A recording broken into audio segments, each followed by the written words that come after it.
Hi, I'm Keith Lee, your host for It's About Time. This is part 2 of a podcast we recorded earlier with my daughter Sable. This podcast is called What Do You Really Think? And she asked me some pretty probing questions about my experience, my opinion, my perspective on some pretty hot topics. And so what you're going to see next is part 2 of the grilling I got from my daughter. I want to encourage you to subscribe to this channel.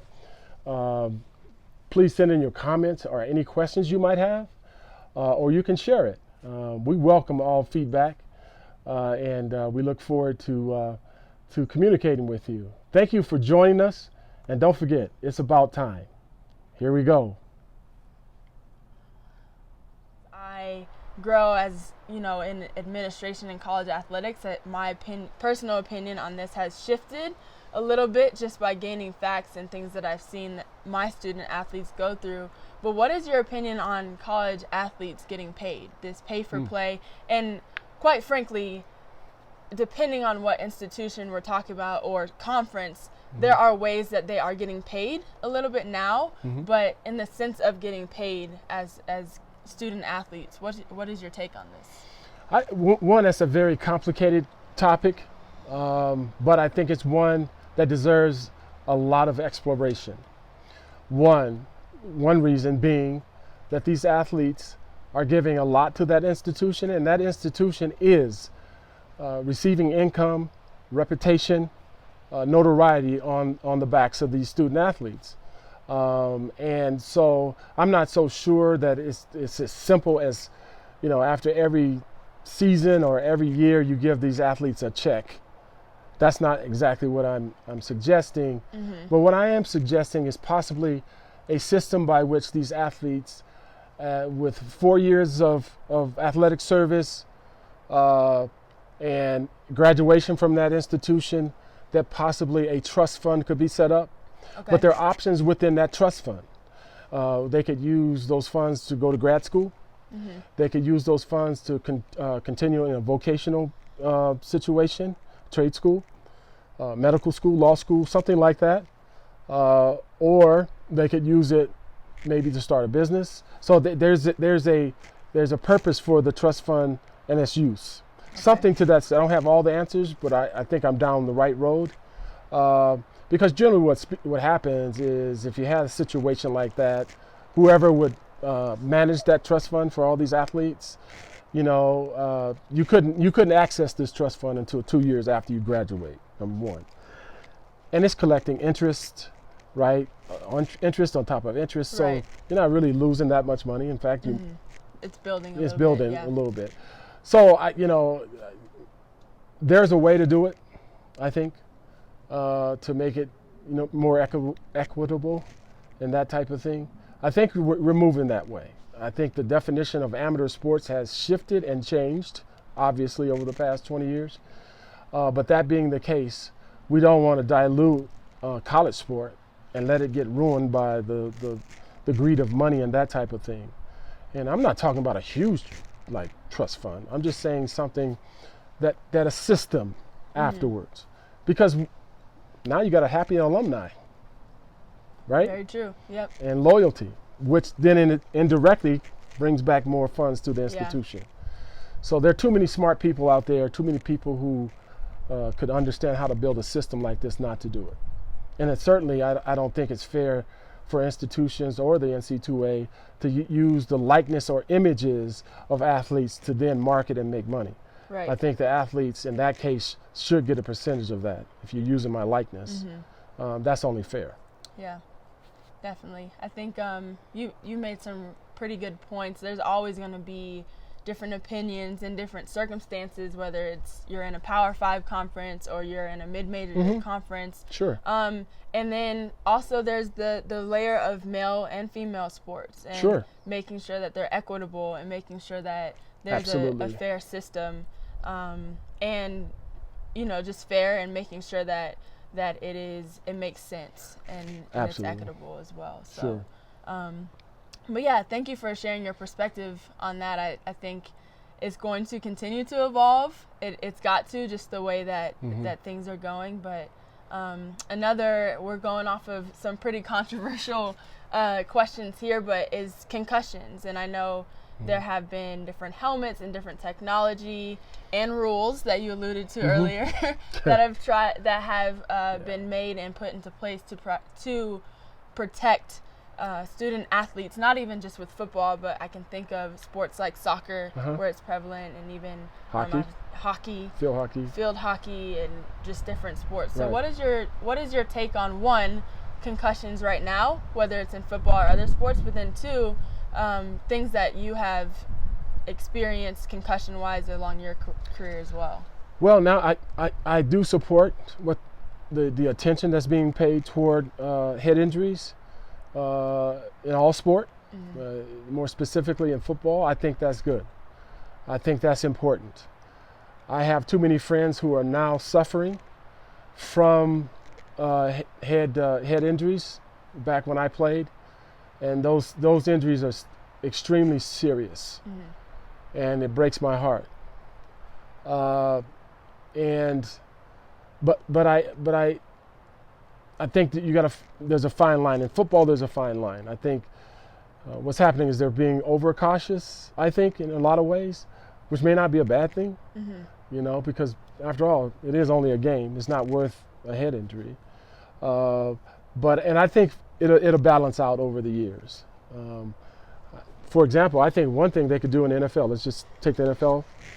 I think one thing they could do is, the pressure of playing with a concussion in my day was that you didn't have enough players at that position, or we really needed you, because you're the starter or whatever. Right. And of course, technology wasn't as good. And basically, if you had a heartbeat, you got back in the game. As long as you didn't see three people, you only saw two, just pick out the one that's brightest. You can hit that guy. Just hit the smelling sauce and get back in there. Yeah, you'll be all right. You got your whole life to heal. That was the saying. Interesting. How ironic that was. Yep. But increase the roster. In the NFL, I think it's 53 players. Yeah. Go to 56, 57. Now I don't have pressure to put you back in there because I don't have another safety or whatever. Right. Now I can add the number of safeties, I can add the number of quarterbacks, this type of thing. So that pressure's off. You're going to be out for a couple of weeks. You had a head injury. Well, I'm not under pressure, right? I got to back up, right? And so I don't know. Of course, it comes down to money. But I think in this case, if the NFL were serious and behind what they say, that our first concern is for the safety of the player, that costs money. How have concussions impacted you personally? Well, to my count, I had several, not just in NFL. Yeah. I had, all the way from Pop Warner all the way up. But again, it wasn't a big thing then. Personally, there are moments when I wonder, why I'm on this side of town. When I was supposed to be on that side of town, Right. Then it comes back to me. I wonder if that's just not age or too much on my mind or impact. When I first came out of the game, it happened more often than it does now. I used to have really, really bad headaches. They didn't last long, but they were intense. Yeah. Don't have as many now as I did at that point, but little things like that I'm paying attention to now. Right. Memory, speech, being able to recall things, short-term, long-term memory and stuff like that. I have no doubt that we were all impacted to some degree by the number of concussions. To my count, I had 4 unconscious concussions and 4 to 5 just like what we used to call dingers. Yeah. One I had when I was in Buffalo. One I had in Buffalo, and where my eyes crossed, I hit a guy and my eyes crossed, and I couldn't uncross them. Like they were stuck. And it took a little while before I started to panic a little bit. Once they calmed me down, then they kind of relaxed. But I'll never forget that one because I my heartbeat, I thought I was like, I'm about to die, right? Or be like this forever. Or be like that forever, So I can't think of any athletes, in this case, especially football players, who don't have stories and experiences with concussions. Yeah. But as I stated before, back in the day, it wasn't seen as anything too serious. Got it. So obviously we've been talking about NFL a lot and recalling some times and stories, and you've mentioned some of your teammates, and even with me, you mentioned, and Grandpa has told me stories about NFL was always your dream, and the things and the sacrifices that you would make just to pursue your dream, and you got it. So I'm curious, what is your dream now? Wow, that's a good question. My dream now is to probably put together my own program, still using sport as a tool to educate and impact people. I think I still want to do that, but I guess sort of expand my consulting business already, and have on the field training, off the field training, professional development, and just have it all in one unit. Yeah. My dream is to have members of my family part of that process also. Other than that, is move to the country and sit out on a porch and reflect on this journey. On all the things that we're talking about. Exactly, and finish my book probably. Can I share one that maybe you didn't? We're out of time. Oh, no, I'm just kidding. Go ahead. I can tell you one dream of his is catching a bigger largemouth bass than his grandson Jordan. So you just keep dreaming about that, because I think you got a grandson who's right on your heels who can probably catch a few more bigger fish than you can. So we'll have to go test that out. Don't forget, at the top of this, I said I was very competitive. Yeah, we'll see. Yeah, it's about to go down. That's why. See what I did there? Just press his buttons a little bit.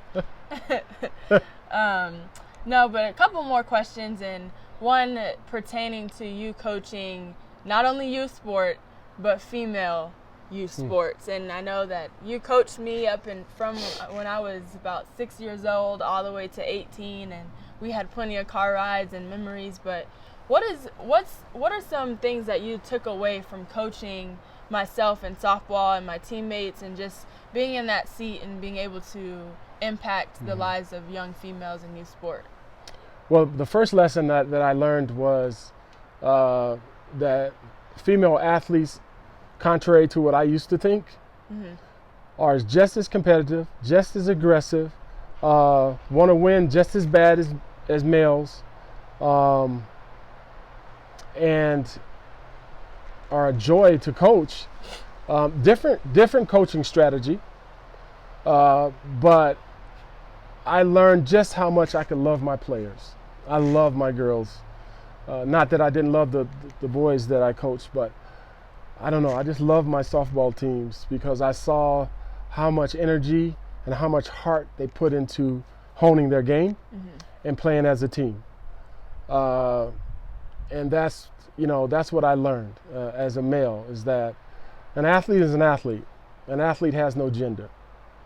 An athlete has a big heart, has a competitive nature, has a enduring will to win, and won't accept personal defeat. Yeah. And so that's what I learned by coaching young females. I did learn, especially being a male, I did learn, if you ever wonder if you really want to coach, if you want to test yourself, if you really want to coach, no matter what sport, go coach 14-year-old fast pitch girls softball for one season. At the end of that season, you'll know whether you really want to coach or not. And but I learned that I love coaching. Well, I can think when we were in 14U, I can remember myself and teammates who may watch this, us challenging you for sure. And we knew what we were doing too, but we were glad that you stuck with us because it got a little interesting. After this, run a lap, will you?